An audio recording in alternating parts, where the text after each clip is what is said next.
Hello friends, स्वागत है आप लोग का हमारे यूट्यूब चैनल ऑनलाइन क्लासेस में। आज के इस वीडियो में हम बिहार बोर्ड मैट्रिक एग्ज़ाम 2025 के लिए 19-20 के लिए यहाँ पर जो है साइंस के कुल 20 इम्पॉर्टेंट क्वेश्चन को लेकर आए हुए हैं। और ये सारे क्वेश्चन आपके जो है बहुत बार पूछे गए हैं, प्रीवियस ईयर हैं। और क्योंकि आपके एग्ज़ाम में प्रीवियस ईयर क्वेश्चन ही रिपीट होते हैं तो आपको 20 में 20 यहाँ पर क्वेश्चन ज़रूर लगाने हैं। साथ में हम इसको एक्सप्लेनेशन के साथ समझेंगे कि इसका आंसर जो है कैसे होगा।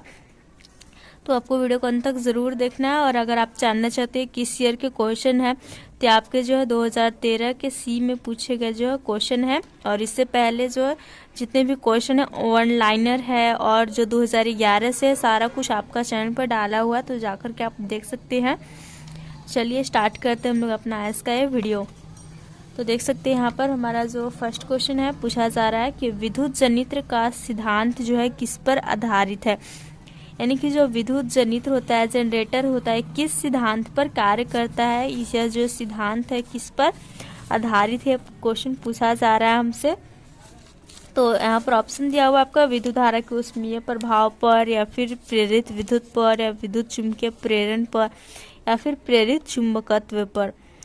तो हमारा जो विद्युत जनित्र का सिद्धांत है यह आधारित है विद्युत चुंबकीय प्रेरण पर। तो यहाँ पर हमारा फर्स्ट का जो ऑप्शन नंबर सी है वह आपका राइट हो जाएगा। अब नेक्स्ट क्वेश्चन यहाँ पर 1 विलियन लाल लिटमस को नीला कर देता है तो उसका पीएच मान जो है क्या हो जाएगा। तो हमने काफ़ी बार आपको बताया है कि जो भी लिटमस होता है वह जो है अगर लाल को नीला करता है, लाल लिटमस को नीला कर रहा है तो उसका पीएच मान क्या होगा, 7 से ज़्यादा होगा और वह क्षारीय प्रकृति का होगा। तो यह हमारा 7 से ज़्यादा देख सकते हैं ऑप्शन नंबर डी में है, 10 है। तो इसका आंसर ऑप्शन नंबर डी सही हो जाएगा। और अगर आपका क्वेश्चन रहता कि 1 विलियन नीला लिटमस को लाल करता है तो उसका पीएच क्या हो जाता, 7 से जो है कम हो जाता, और 7 से कम यानी कि अम्लीय प्रकृति का वो हो जाता। अब अगला क्वेश्चन आपका निम्नलिखित में कौन युग्म समावयवी है।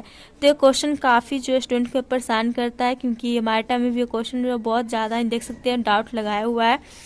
तो इस समावयवी क्या होता है इसको आप अच्छे से आज समझ लीजिए, ताकि क्वेश्चन आपके जो एग्जाम में नहीं छोड़ें आप।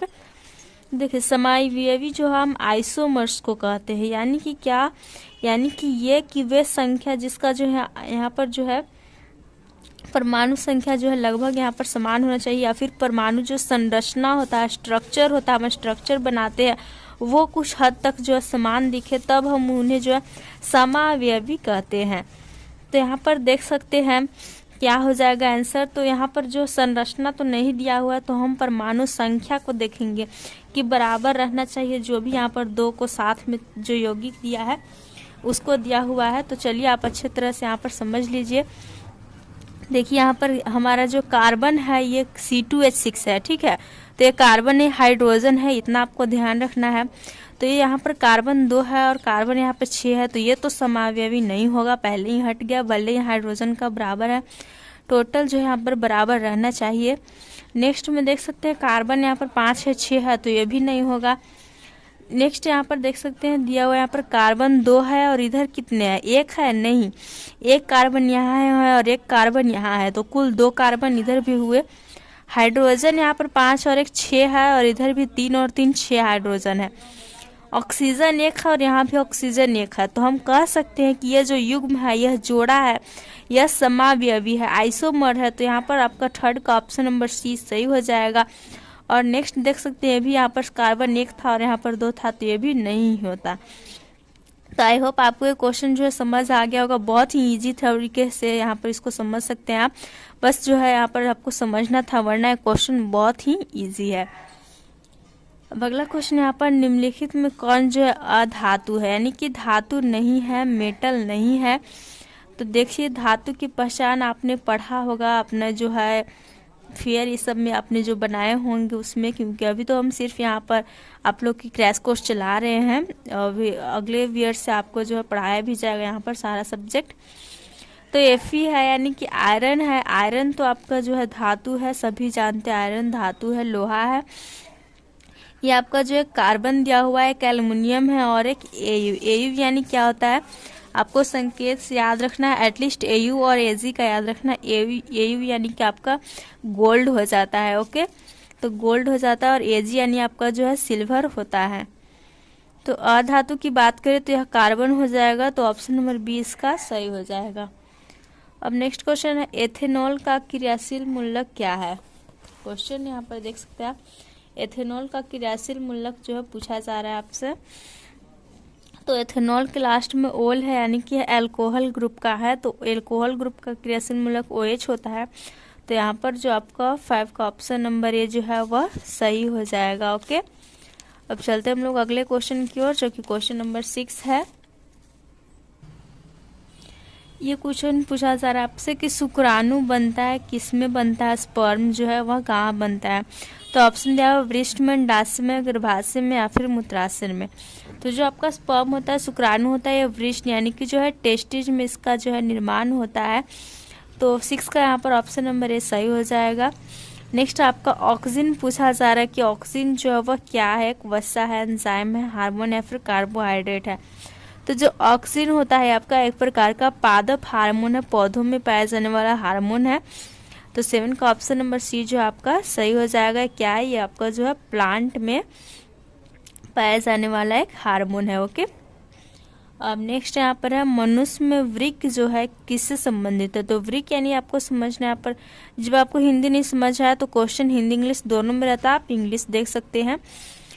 तो मनुष्य में जो वृक्क है, किडनी है, वह किससे संबंधित है? तो वह जो है उत्सर्जन से संबंधित है, एक्सक्रीशन से संबंधित है। तो इसका ऑप्शन नंबर सी सही हो जाएगा।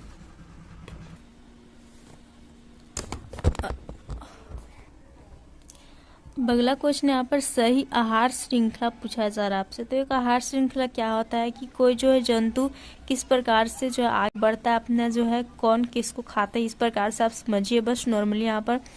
तो देख सकते हैं सही आहार श्रृंखला का इसी मतलब है, जैसे कि चिड़िया को सांप खाया, सांप जो है सांप को जो घास खा सकता है? नहीं, तो ये नहीं होगा सही।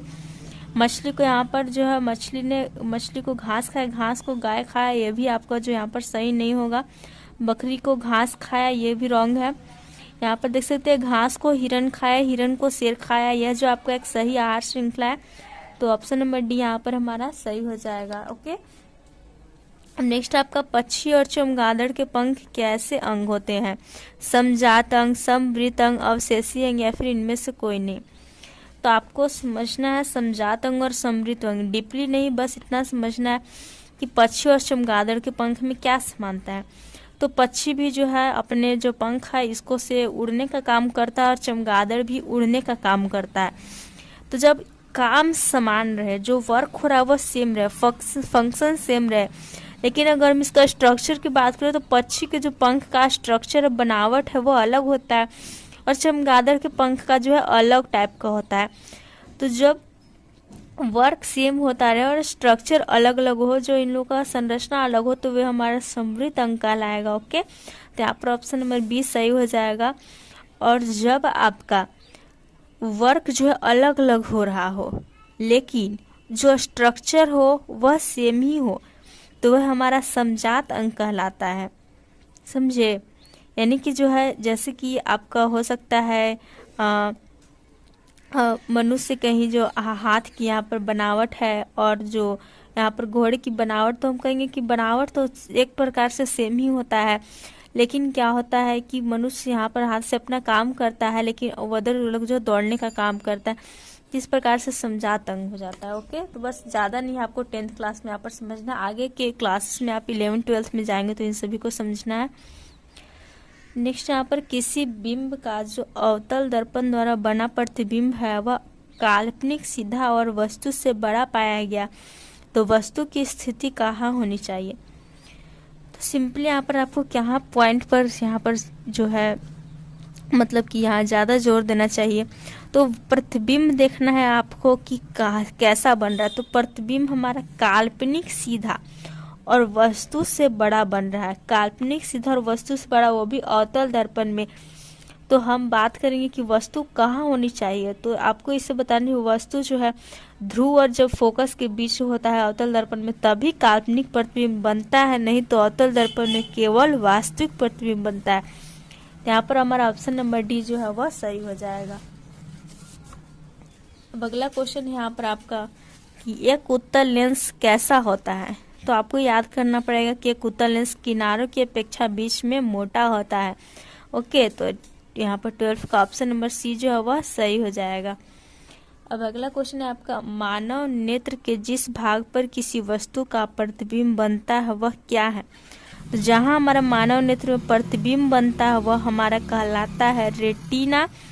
वह प्रतिबिंब कैसा बनता है, तो आपको याद रखना है एक ट्रिक SIR का जो है शॉर्ट, यहाँ पर से हो जाएगा शॉर्ट, आई से हो गया आपका इरेक्ट और आर से हो गया रियल, यानी कि वास्तविक, उल्टा और छोटा प्रतिबिंब बनता है हमारे रेटिना पर। रेटिना यहाँ पर कहेंगे कि अब तो दिख ही नहीं रहा है, तो रेटिना को हम हिंदी में कहते हैं दृष्टि पटल। यहाँ पर आपको इंग्लिश भी दिया रहता है एग्जाम में, इसीलिए याद कर सकते हैं, डोंट वरी। नेक्स्ट क्वेश्चन है यहाँ पर अब विद्युत शक्ति का ऐसा मात्रक क्या होता है। तो शक्ति का ऐसा मात्रक जो है आपका वाट होता है, जिसे W से सूचित करते हैं।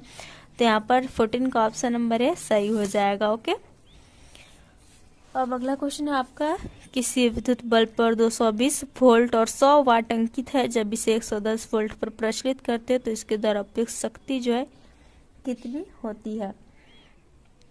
तो इसका आंसर क्या हो जाएगा। तो इसका नॉर्मली आप आंसर याद रखिए 50 वाट इसका जो शक्ति हो जाएगा और 50 वाट हो जाएगा। तो 15 का पर ऑप्शन नंबर सी जो है वह सही हो जाएगा। यहाँ पर वोल्ट आपका दिया हुआ है, वाट दिया हुआ है, शक्ति दिया हुआ है।